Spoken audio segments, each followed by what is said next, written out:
Photographers, videographers తమ చేతిలో ఉన్న కెమెరాస్తో అద్భుతాలు సృష్టిస్తారు. రవి గాంచని చోట కవి గాంచును అన్నది సామెత. సూర్యుడు కూడా వెళ్లలేని ప్రదేశాల్లో వీరు వెళ్లి అద్భుతాలను తమ కెమెరాల్లో బంధిస్తారు. కాకినాడ ఫోటోగ్రాఫర్స్, వీడియోగ్రాఫర్స్ సిగ్మా సంస్థల ఆధ్వర్యంలో 2 రోజుల పాటు కాకినాడ రూరల్ నడుకుదురులో ఫోటోఫినా నిర్వహించారు. కేవలం జిల్లా నుంచే కాకుండా ఇతర ప్రాంతాల నుంచి కూడా పెద్ద ఎత్తున ఫోటోగ్రాఫర్స్, వీడియోగ్రాఫర్స్ హాజరయ్యారు. తమ కెమెరాస్తో చిత్రీకరించిన వీడియోలు, ఫొటోస్ను ప్రదర్శించారు. ఈ కార్యక్రమానికి స్థానిక ప్రజాప్రతినిధులు హాజరయ్యారు.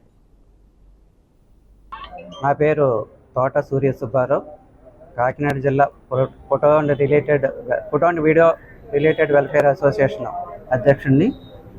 ఈరోజు మేము ఆగస్టు 3, 4 తారీఖుల్లో ఫోటోఫినా ఎక్స్పో కార్యక్రమాన్ని మేము ఏర్పాటు చేసుకున్నాం. ఇది కాకినాడ జిల్లాలో జరుగుతున్న మొట్టమొదటి నేషనల్ లెవెల్ ఎక్స్పో కార్యక్రమం.